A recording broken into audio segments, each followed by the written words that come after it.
Hello दोस्तों, एक बार फिर से एग्ज़ाम प्रिपरेशन के यूट्यूब चैनल पर मैं प्रियंका आप सभी का स्वागत करती हूँ। यूपी पीसीएस 2024 प्री एग्ज़ाम के लिए हम लोग प्रीवियस ईयर क्वेश्चन सॉल्व कर रहे हैं, जिसमें सब्जेक्ट वाइज सीरीज चल रही है और साइंस के क्वेश्चन को आगे हम लोग हल करने वाले हैं बहुत जल्दी। इसके साथ साथ आप प्रीवियस ईयर क्वेश्चन तो करेंगे ही, साथ में मैं टेस्ट सीरीज भी स्टार्ट करने वाली हूँ, जिसमें हम लोग subject wise most important questions को हल करने वाले हैं जो आपके एग्जाम पॉइंट ऑफ व्यू से इंपॉर्टेंट हैं। कुछ बच्चे न्यू होंगे इस चैनल पर तो मैं बता दूं, ये क्लास रोज़ रात को 9 बजे आती है। चैनल पर प्लेलिस्ट बनी हुई है, आसानी से आपको मिल जाएगी। इसके साथ साथ अगर आप जीएस कंप्लीट करना चाहते हैं, जीएस के सभी सब्जेक्ट्स को आप जो इंपॉर्टेंट टॉपिक्स हैं कवर करना चाहते हैं, और दोपहर 1 बजे क्लास आती है। चैनल पर प्लेलिस्ट बनी हुई है डे वाइज सीरीज़ के नाम से, उसको भी आप फॉलो करते रहिए। तो चलिए आज के प्रश्नों को स्टार्ट करते हैं। और आज का जो पहला प्रश्न है, प्रतिरक्षी प्रोटीन जो कोशिकाओं की विषाणु संक्रमण से रक्षा करता है, अब इसको क्या बोलते हैं? ऑप्शन ए है इम्यूनोग्लोबुलिन, बी है इंटरफेरॉन, सी एंटीजन और ऑप्शन डी है थ्रोम्बिन। इसका राइट आंसर हो जाएगा ऑप्शन बी, इन्हें इंटरफेरॉन्स बोलते हैं। 62nd क्वेश्चन है, निम्नलिखित में से कौन सी धातु तेल में संग्रहित नहीं की जाती है? ऑप्शन ए है लिथियम, ऑप्शन बी है सोडियम, ऑप्शन सी है पोटेशियम और ऑप्शन डी है मैग्नीशियम। इसका राइट आंसर हो जाएगा ऑप्शन डी, मैग्नीशियम को तेल में संग्रहित नहीं किया जाता। इसके अलावा लिथियम, सोडियम, पोटेशियम, इन धातुओं को तेल में संग्रहित किया जाता है, तो ये धातुएं भी आपको याद रखनी है। 63rd क्वेश्चन है, स्टेटिन जिसका प्रयोग रक्त में कोलेस्ट्रॉल स्तर को कम करने के लिए होता है या किससे उत्पन्न किया जाता है?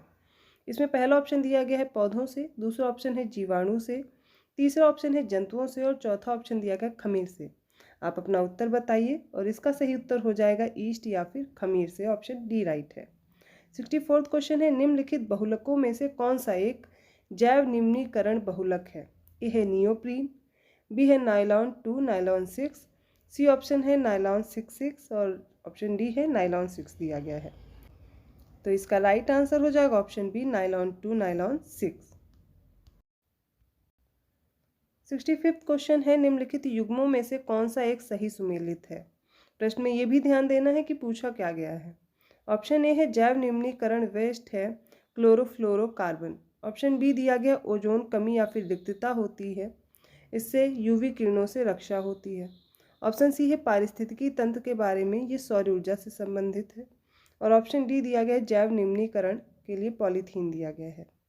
इसका राइट आंसर हो जाएगा ऑप्शन सी, जो पारिस्थितिकी तंत्र है ये सौर ऊर्जा पर निर्भर करता है, ऑप्शन सी, अर्थात ऊर्जा का प्रमुख स्रोत पारिस्थितिकी तंत्र का सौर ऊर्जा है। ऑप्शन सी राइट है, यही सही सुमेलित दिया गया है, बाकी सारे इनकरेक्ट दिए गए हैं। 66th क्वेश्चन है, निम्नलिखित में से कौन से जीव समूह की सर्वाधिक जैव विविधता होती है? ऑप्शन ए है मत्स्य की, ऑप्शन बी है उभयचर की, ऑप्शन सी है स्तनधारी और ऑप्शन डी है कवक। इसका राइट आंसर हो जाएगा ऑप्शन डी, फंजाई या फिर कवक। अगले प्रश्न में पूछा गया हाइड्रोफोनिक्स क्या है? ये एक जलीय पादप संवर्धन है, ऑप्शन बी है फसली पादपों का संवर्धन है, ऑप्शन सी है मृदा रहित पादप संवर्धन है और ऑप्शन डी है प्लवक जलीय पादपों का संवर्धन है। इसका राइट आंसर हो जाएगा, हाइड्रोफोनिक्स में क्या होता है, बिना मिट्टी के या बिना मृदा के वनस्पति का संवर्धन किया जाता है, पादप का संवर्धन किया जाता है, ऑप्शन सी राइट होगा। 68th क्वेश्चन है, फल सेब में निम्नलिखित में से कौन सा अम्ल होता है? टॉपिक करा चुकी हूँ, ये सारे जो क्वेश्चंस आप पढ़ रहे हैं ये टॉपिक हो चुके हैं। कुछ तो टॉपिक मैं बाइलिंगुअल भी करा चुकी हूँ, हिंदी और इंग्लिश दोनों में, जिससे आपको दिक्कत ना हो पढ़ने में। तो इसमें फॉर्मिक अम्ल होगा, नाइट्रिक अम्ल होगा, ऑप्शन सी सल्फ्यूरिक अम्ल है या फिर मैलिक अम्ल है। इसका राइट आंसर हो जाएगा, सेब में पाया जाता है मैलिक अम्ल। नेक्स्ट क्वेश्चन में पूछा गया है मृग तृष्णा का बनना, ये एक उदाहरण है, कई बार पूछा गया प्रश्न है, इंपॉर्टेंट है। ए है अपवर्तन का, बी है विवर्तन का, सी है पूर्ण आंतरिक परावर्तन का और डी है बिखराव का। इसका राइट आंसर हो जाएगा ऑप्शन सी, ये पूर्ण आंतरिक परावर्तन का उदाहरण है मृग तृष्णा। बहुत से बच्चे प्रीवियस ईयर क्वेश्चन को हल्के में ले रहे हैं कि प्रीवियस ईयर क्वेश्चन रिपीट नहीं होंगे या इनको पढ़ने से क्या फ़ायदा है। देखिए, इन क्वेश्चन को हल करने से आपको एग्ज़ाम का पैटर्न पता चलेगा, आयोग कैसे प्रश्न आपसे पूछता है। और देखिए, प्रश्न आप जितने भी, अगर आप प्रीवियस ईयर क्वेश्चन सॉल्व कर रहे होंगे तो आपको पता लगेगा जो स्टेटमेंट हैं या जो ऑप्शन दिए गए, इन्हीं से ही अगले प्रश्न बने गए हैं। घुमा के किसी न किसी तरह से वही प्रश्न पूछे जाते हैं। और साइंस में तो सबसे इजी है आपके लिए कि प्रीवियस ईयर क्वेश्चन ज़्यादा मिलते हैं। एनवायरनमेंट और साइंस वाला पोर्शन आप बहुत अच्छे से तैयार कर सकते हो और ज़्यादा से ज़्यादा क्वेश्चन आप उन्हें हल कर पाएंगे। चलिए अगले प्रश्न की ओर बढ़ते हैं। अगले प्रश्न में पूछा गया एक ब्लैक बॉडी नहीं करता है, विकिरण का उत्सर्जन नहीं करता, या ऑप्शन बी के अनुसार विकिरण का अवशोषण नहीं करता, ऑप्शन सी के अनुसार विकिरण का अपवर्तन नहीं करता, और ऑप्शन डी है उपयुक्त में से कोई नहीं। इसका राइट आंसर हो जाएगा ऑप्शन ए, ये विकिरण का उत्सर्जन नहीं करता। ब्लैक बॉडी 10th क्लास में हम लोग फिजिक्स पढ़ते थे, उसमें फैक्ट हुआ करते थे, उन्हीं के तरह के ये प्रश्न हैं और ये बार बार ऐसे ही पूछे जाते हैं। 71st क्वेश्चन है, मिनीमाता रोग किससे संबंधित है? ए है क्रोमियम प्रदूषित जल से, बी है मर्क्यूरी प्रदूषित जल से, सी है लेड प्रदूषित जल से, और डी है फ्लोराइड प्रदूषित जल से।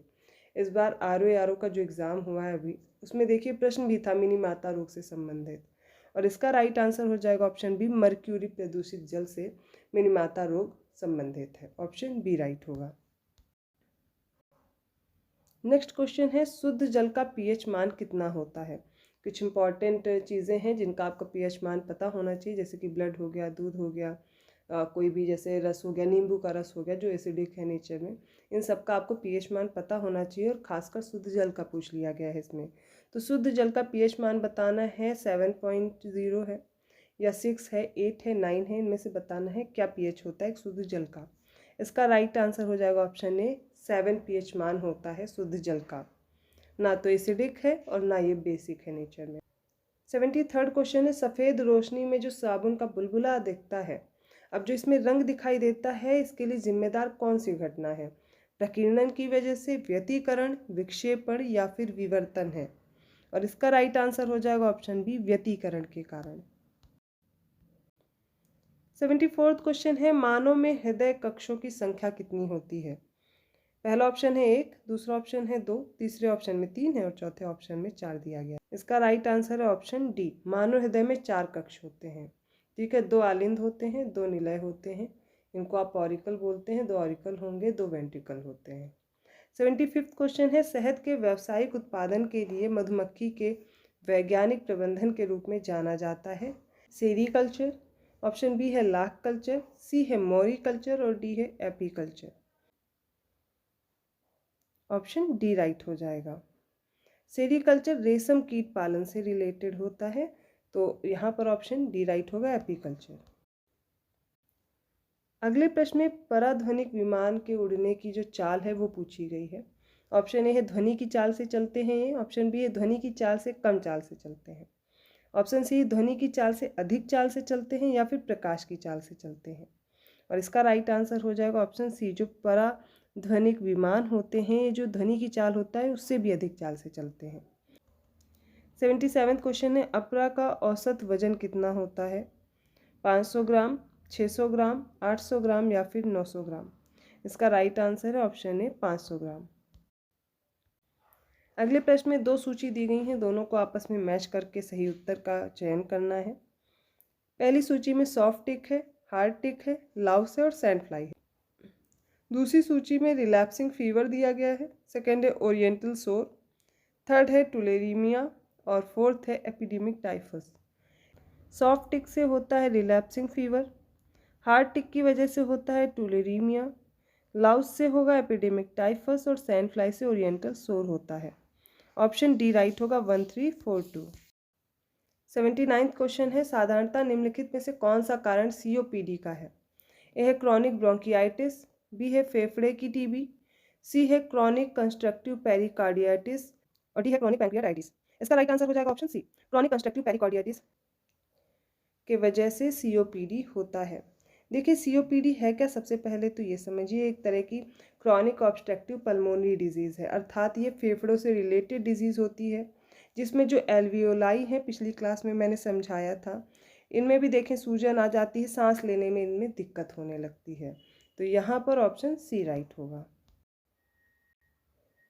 अगला प्रश्न है, एक स्थिति या फिर बीमारी जिसमें ऊपरी त्वचा शिश्न मुंड पर पीछे नहीं हट सकती है, इसको क्या बोलते हैं? ऑप्शन ए है एपिस्पेडियासिस, ऑप्शन बी है हर्माफ्रोडाइटिज्म, ऑप्शन सी है क्रिप्टोअर्काइडिज्म, और ऑप्शन डी है फीमोसिस। इसका राइट आंसर हो जाएगा ऑप्शन डी, फीमोसिस की वजह से।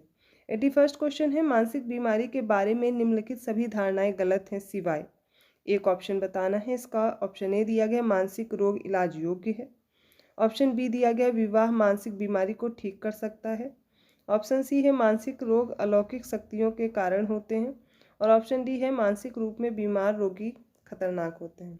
देखिए ऑप्शन भी इसमें बहुत अच्छे अच्छे दिए गए हैं, लेकिन इसका राइट आंसर होगा ऑप्शन ए, मानसिक रोग इलाज योग्य है, ना कि विवाह कोई मानसिक बीमारी को ठीक कर सकता है। वैसे तो बहुत बार आप लोगों ने सुना होगा कि फैमिली में लोग बोलते हैं कि शादी कर दीजिए तो ठीक हो जाएगा, ये पर ऐसा कुछ नहीं होता है। लड़कियों के लिए भी बहुत चीज़ें ऐसे यूज़ की जाती हैं, लेकिन मानसिक रोग इलाज योग्य है और ये सही उत्तर भी होगा। बाकी सारे ऑप्शन आपको गलत दिए गए हैं। 82nd क्वेश्चन है, गर्भनाल किसके द्वारा संरक्षित रहती है। ए है वर्नेक्स कैसियोसा, बी है एमनियोटिक फ्लूइड, सी है रक्त विकल्प और डी है वार्टनर्स जेली।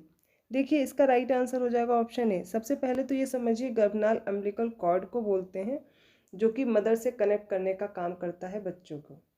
तो अम्बिलिकल कॉर्ड संरक्षित रहती है, ऑप्शन ए राइट होगा वर्नेक्स कैसियोसा से। 83rd क्वेश्चन है, सूची 1 को सूची 2 से सुमेलित करना है। देखिए पहली सूची में कुछ आपको डिजीज़ दी गई हैं और इनमें कौन से अंग प्रभावित होते हैं, दूसरी सूची में वो दिया गया है। तो डिजीज़ देखिए कौन कौन सी है। हेलिटोसिस है, सेकंड ऑप्शन है ग्लोसाइटिस, ऑप्शन सी है जिंजिवाइटिस और ऑप्शन डी है किलोसिस, जो कि हिंदी में चिलोसिस लिखा हुआ है। सूची 2 में होठों का फटना है, मसूड़े में सूजन है, ऑप्शन सी में जीभ में सूजन और ऑप्शन 4 है मुंह से दुर्गंध आना। चलिए आगे सॉल्व करते हैं, आप अपना उत्तर जरूर बताइए। इसका राइट आंसर हो जाएगा, देखिए हेलिटोसिस में मुंह से दुर्गंध आने लगती है। और नेक्स्ट ऑप्शन है ग्लोसाइटिस, इसमें जीभ में सूजन आ जाती है। जिंजिवाइटिस में क्या होता है, मसूड़ों में सूजन आती है।